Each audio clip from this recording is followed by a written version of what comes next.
तो हम propagation technique पर बातचीत कर रहे थे। एक और बहुत महत्वपूर्ण विधि है जिसको गोटी विधि कहते हैं। गोटी विधि में क्या है कि आप ये देखिए कि जो पौधे होते हैं, पौधों में जड़ें पानी सोखती हैं और पानी को ऊपर तक भेज रही हैं।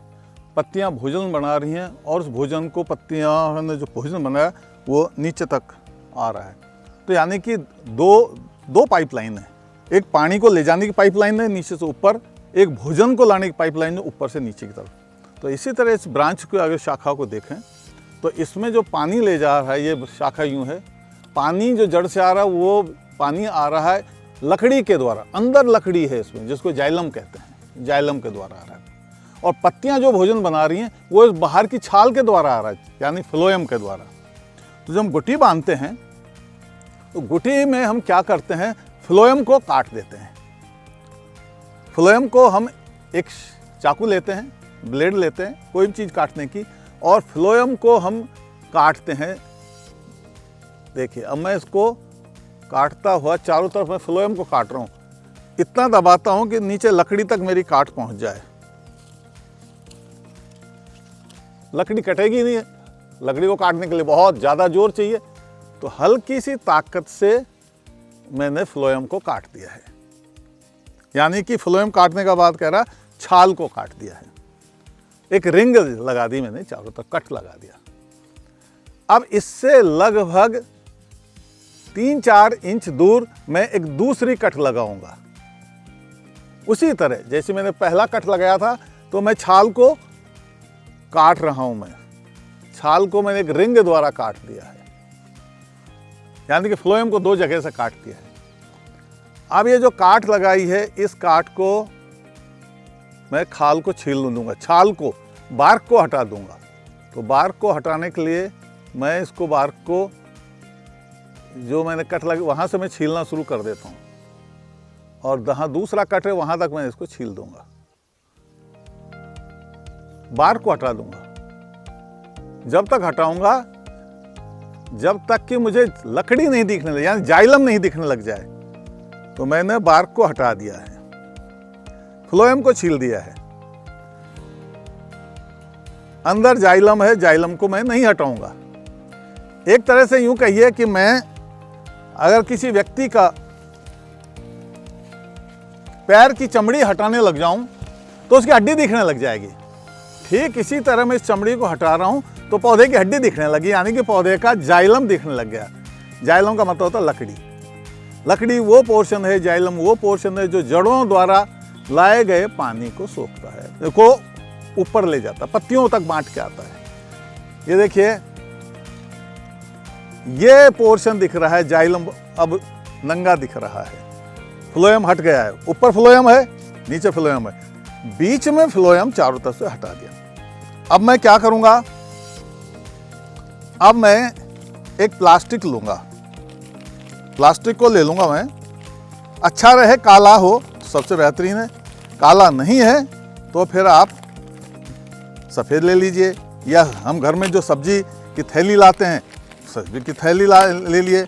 इस सब्जी की काली थैली को इसके ऊपर लगाते हैं और इसमें या तो मॉस, गीली मॉस, गॉस में आप वर्मी कंपोस्ट भी मिक्स कर सकते हैं, और जो कॉयर नारियल की जो आपका ऊपर की जो फाइबर हैं उससे बनाया गया जो कोकोपीट है, कोकोपीट, वो मिक्सचर आप ले लें और उस मिक्सचर में को आप इस पे बिछा लें।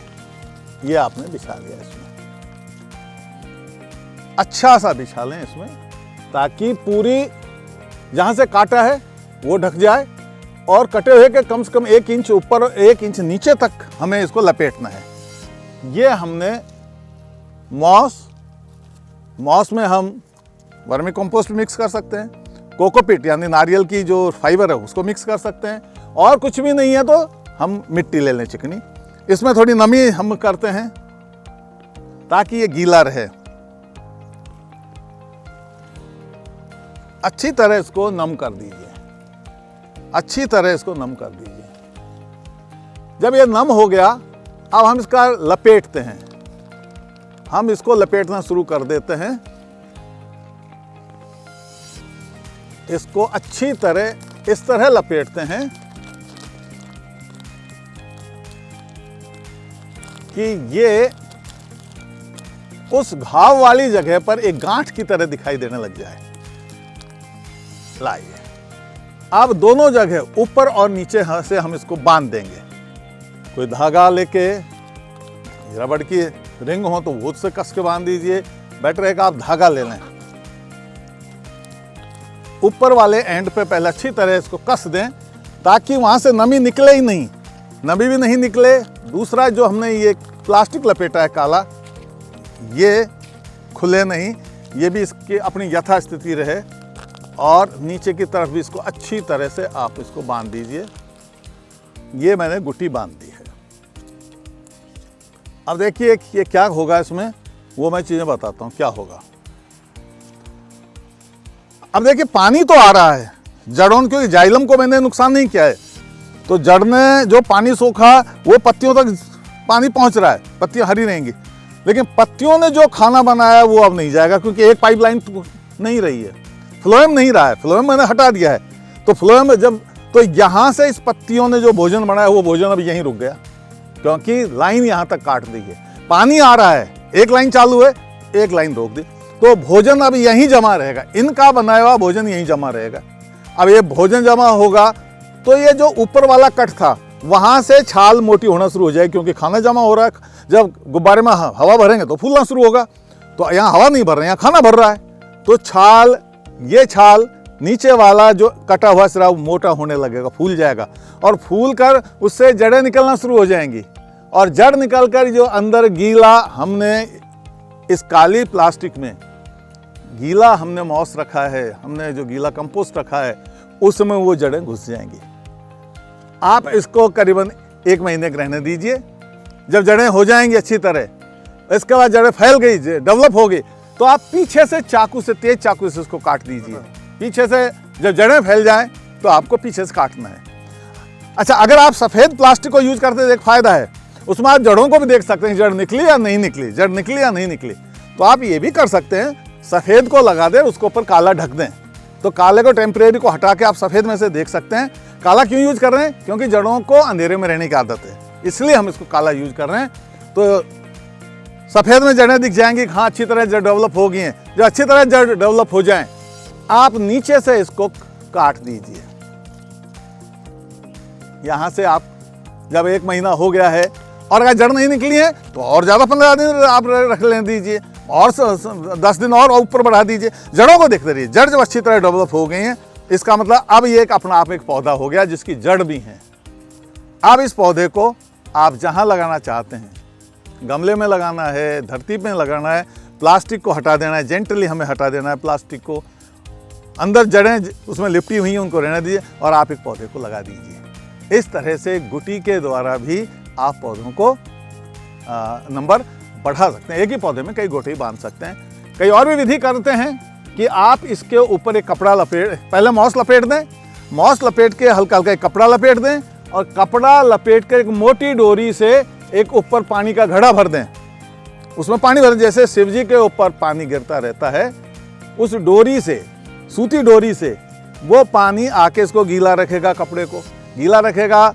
कपड़े के अंदर हमने मॉस लपेट रखी है, या हमने कोकोपीट लपेट रखा है, या वर्मी कंपोस्ट, उसमें जड़ें आ जाएंगी। जब जड़ें आ जाएं, आप जैसे मैंने इसको काटा है ऐसे ही काट कर आप उसको किसी भी जगह लगा दें। एक और लिए तो ये एयर लेयरिंग कहलाती है। इसके अलावा आप मिट्टी में भी लेयरिंग कर सकते हैं। मिट्टी में लेयरिंग करने के लिए तरीका क्या है?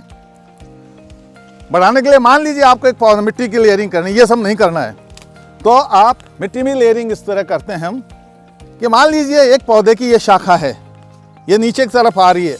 अब मुझे इससे एक पौधा बनाना है, इससे शाखा, ये शाखा, इससे ये टहनी दूसरी, इससे मुझे अब पौधा तैयार करना है। तो मैं इसको नीचे की तरफ से थोड़ा सा छील दूंगा। मैंने नीचे से छील दिया है, छील दिया, जाइलम दिखने लग गया है, फ्लोएम हटा दिया है।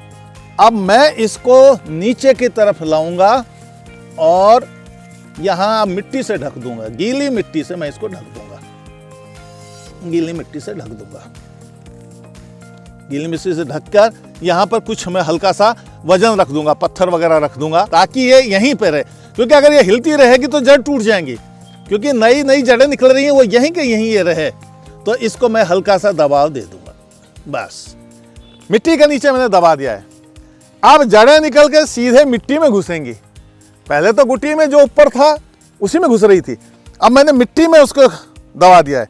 जब जड़ें निकल जाएं 10, 15, 20 दिन में, इस शाखा को सेकेट्रिया से काट लीजिए और जड़ों को पानी दे दीजिए और फिर इस नई जड़ों वाले पौधे को हल्के से बाहर निकाल दीजिए, जहां आपको लगाना है वहां लगा दीजिए।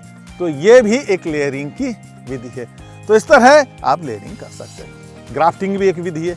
ग्राफ्टिंग में जैसे बेर में ग्राफ्टिंग होती है, आपका गुलाब में ग्राफ्टिंग होती है, अलग अलग रंग के फूलों को एक ही पौधे पर लगाया जा सकता है। बेर में किस तरह करते हैं? बेर में आँख लगाते हैं, उसके तने पे कट लगाते हैं, गांठ पर कट लगाकर अच्छी किस्म के यानी घटिया किस्म के बेर पर एक कट लगाते हैं और अच्छी किस्म के बेर की एक बड़ कलिका लाते हैं और उस नए घाव के अंदर, चीरे के अंदर उसमें लगा के बांध देते हैं। ये आमतौर पर फरवरी के महीने में किया जाता है, जब ग्रोइंग सीजन है। तो इस तरह बडिंग, तो बडिंग, ग्राफ्टिंग, लेयरिंग, गुटी, ये सब चीज़ अगर आपको आती हैं तो आप नए पौधे आराम से बना सकते हैं। अगर आपके पास एक मिस्ट चैम्बर है या आपके पास एक पॉली हाउस है या नेट हाउस है, तो उनमें भी आप आपके जो पौधे आपने नए तैयार कर रहे हैं, कटिंग लगा रहे हैं, पौधों में जड़ें नहीं निकल रही, पौधे कुम्हला रहे हैं, तो नेट हाउस या पॉली हाउस में रखते हैं, बीज भी जल्दी उगते हैं, पौधे कुम्हलाते भी नहीं हैं, कटिंग का नतीजा बहुत अच्छा होता है। तो हम आपको पॉली हाउस, नेट हाउस का भी एक नमूना दिखा देते हैं, ताकि आप उसका भी फायदा आप छोटे छोटे अपने घर में बना लीजिए, अपने बैकयार्ड में बना दीजिए। कोई एक्सटेंसिव बनाने की कोई जरूरत नहीं, छोटे छोटे बना लीजिए, जिसमें 1000 पौधे आ जाएँ, 500 पौधे आ जाएँ, 100 पौधे आ जाएँ, ताकि छोटा सा ग्लास हाउस आपका पॉली हाउस हो या छोटा सा नेट हाउस हो, तो उसकी छाया में, उसमें उसकी ह्यूमिडिटी में आप पौधों को ड्राई कंडीशन में भी अच्छा आप उनको रख सकते हैं, उनमें आप नई जान फूंक सकते हैं, उनको आप फुटान करने के लिए प्रेरित कर सकते हैं। तो अभी हम आपको वो 2 चीज़ भी दिखाएंगे।